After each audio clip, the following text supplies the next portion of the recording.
मानसी दुबे हमारे साथ हैं, यूपीएससी के अभ्यर्थी हैं। मानसी, आप बताइए, क्योंकि आपने भी कोचिंग सेंटर्स की इस मनमानी को झेला होगा। मतलब एक पूरा आप लोगों को बना कर दे दिया जाता है जिसमें लंबी चौड़ी फीस होती है, एक अच्छा खासा अमाउंट आप लोगों से वसूला जाता है, उसके बदले में सेफ्टी, सिक्योरिटी, एश्योरेंस कुछ मिलता है?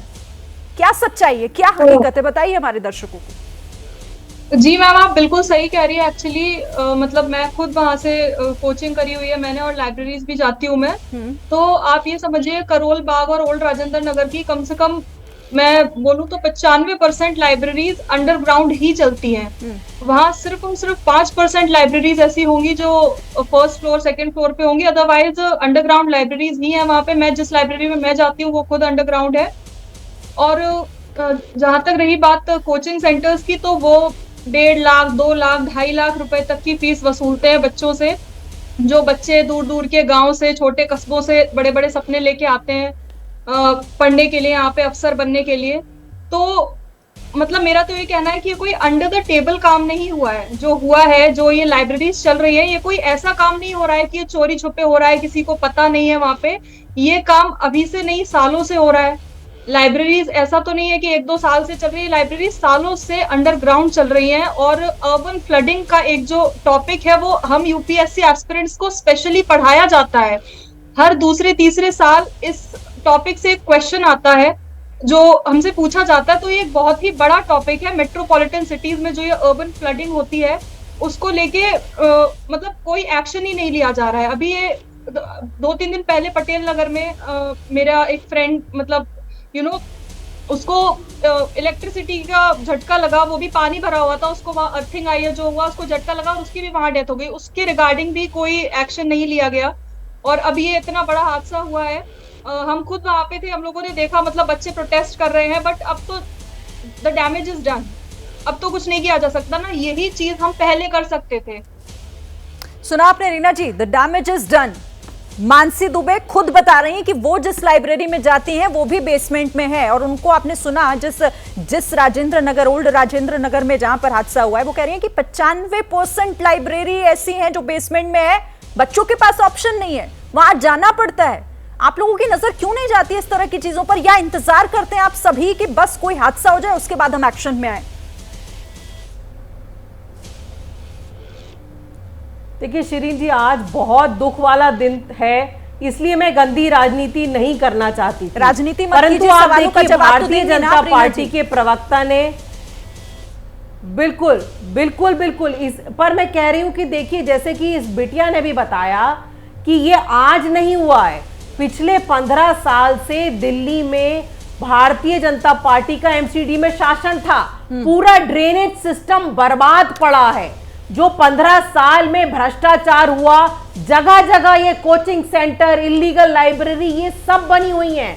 अब 1 साल से हमारे पास शासन आया है, 1 साल में हम सब कुछ सही नहीं कर सकते।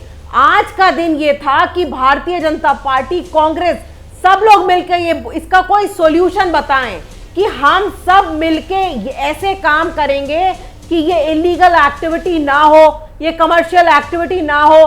दिल्ली में जो 7 सांसद है वो भारतीय जनता पार्टी पिछले 15 सालों का हिसाब देने के लिए राधिका खेड़ा बैठी है, मैं पूछूंगी उनसे। पर आप मुझे बताइए, आपने पिछले 1 साल में इस मॉनसून की शुरुआत से पहले क्या किया? नहीं करने दे जो डीसिल्टिंग, नहीं मेरी बात सुनिए ना पहले आप, डीसिल्टिंग की प्रक्रिया क्यों नहीं शुरू कराई गई? मानसी को सुना ना आपने, वो कह रही है कोई झांकने तक नहीं आता है वहां पर। आप कह रही हैं कि हमें अभी समय लगेगा। और मेयर का एक बयान भी वायरल हो रहा है, आप तक भी पहुंचा होगा, जो शैली ओबेरॉय, जिसमें कह रही हैं कि मॉनसून एंजॉय करिएगा इस बार। ये एंजॉय है, इस तरीके से एंजॉय कर रहे हैं सब लोग। मैं बोलूं शिरीन जी? बोलिए बोलिए। देखिए, आज भी हमारे मंत्री जी ने एक वीडियो जारी किया है कि दिल्ली के चीफ सेक्रेटरी, जो भारतीय जनता पार्टी के चहेते हैं, भारतीय जनता पार्टी लगातार उनको एक्सटेंशन देती जा रही है। जब वो मंत्री की बात सुनने को तैयार नहीं है तो एलजी महोदय उनको बर्खास्त क्यों नहीं कर रहे हैं? ऑन रिकॉर्ड दिल्ली के मंत्री ने कहा है कि आपने डीसिल्टिंग क्यों नहीं करी, जवाब दीजिए। उनको वीडियो भेजा है कि आपने इस एरिया में डिसिल्टिंग नहीं करी, लेकिन कोई जवाबदेही नहीं बन रही है एलजी महोदय की। दिल्ली के अंदर अगर कोई अधिकारी काम नहीं कर रहा है तो उसको बर्खास्त करना, उसका ट्रांसफर करना सिर्फ एलजी महोदय के हाथ में है। वहीं दूसरी ओर भारतीय जनता पार्टी एमसीडी में स्टैंडिंग कमेटी नहीं बनने दे रही। आज का दिन तो था कि आप सब मिलके बोले इतनी बड़ी दुर्घटना हुई है, इतनी बड़ी दुर्घटना हुई है, हम सब मिलके काम करेंगे, लेकिन नहीं, आज भी गंदी राजनीति करने पे तुले हुए हैं।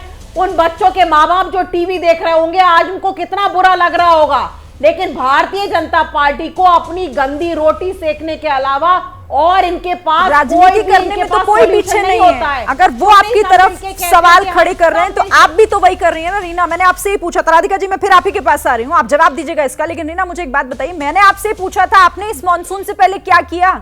आप लोग कौन कौन से इलाके में गए, किस किस बेसमेंट की जांच आप लोगों ने की? मॉनसून से पहले 4 महीने पहले कमेटी बनी, सबको निर्देश दिया गया, फंड जारी किया गया कि डिसिल्टिंग कराई जाए। जहां जहां डिसिल्टिंग नहीं हुई वहां से सबूत इकट्ठे करके चीफ सेक्रेटरी को, पीडब्ल्यूडी के अधिकारी को, हर चीज के लिए डरने पर आप लोग बैठते हैं ना, बैठते इस चीज के लिए। आप बोलते कि ओल्ड राजेंद्र नगर में इस तरह जान खतरे में है बच्चों की, क्यों नहीं आप लोग धरने पर बैठ गए फिर इस मामले के खिलाफ? ठीक है चलिए।